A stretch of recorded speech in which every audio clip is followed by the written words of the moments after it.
Coucou tout le monde. Bon bah là je vais vous donner mon avis final sur le jeu Spyro Aerotel. Alors j'ai pas fini le jeu comme vous avez vu dans ma 6e vidéo. Voilà. En fait, là le combat avec Red, bah il m'a saoulé. Donc j'ai arrêté. Voilà. Mais outre ça, c'est un excellent jeu. Il y a plein de nouveaux persos. Voilà. Et tous les mondes j'ai adoré. Voilà. Et en ce qui concerne la note que je vais mettre pour Spyro Aerotel, c'est un 17/20. C'est une bonne note, une très bonne note même, mais le jeu ne rentre pas dans ma collection, vu que je ne l'ai pas terminé et que ça m'a saoulé. Enfin, le combat avec Red m'a saoulé plutôt. Voilà, donc là on se donne rendez-vous dimanche matin, donc dimanche là, pour la suite du jeu de sang-froid. Voilà. Alors, en ce qui concerne le jeu de sang-froid, pour l'instant, le jeu ne rentre pas dans ma collection. Il y a 2 points négatifs et 1 point positif. Le point positif, c'est le fait que tu joues un agent anglais qui doit libérer plein de personnes. Voilà, ça je kiffe. Par contre, ce que je ne kiffe pas, c'est la carte. Voilà, parce qu'il y a juste, il y a des zones, mais il n'y a rien marqué dans les zones. Là, ils nous prennent pour des jambons, c'est pas possible. Et surtout, il n'y a que des points bleus sur la carte. Donc, les points bleus, c'est nous et le personnel et les ennemis. Normalement, il devrait y avoir des points bleus et des points rouges. Il n'y a pas ça. Voilà.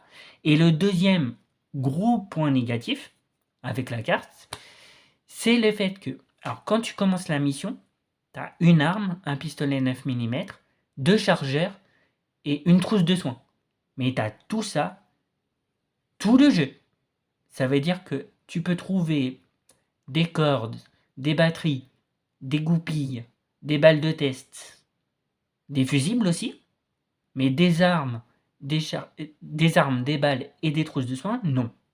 De tout ce que j'ai fait là, sur toutes les vidéos que j'ai fait, je n'ai pas trouvé d'armes, j'ai pas trouvé de balles et j'ai pas trouvé de trousses de soins.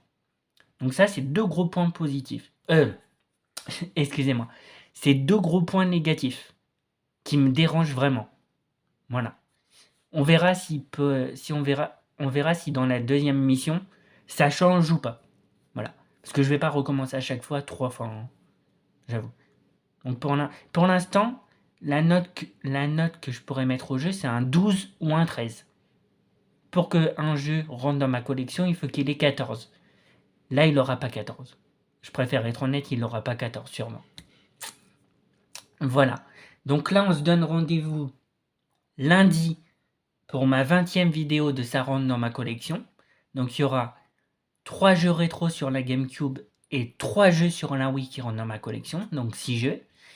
Et on se donnera rendez-vous aussi jeudi, fin d'après-midi, pour ma 71e vidéo d'ouverture de Booster Pokémon Rivalité Destinée.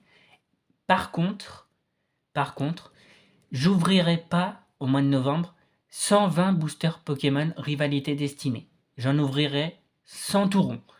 Les 20 boosters Pokémon qui manquera, je les ouvrirai en 2026.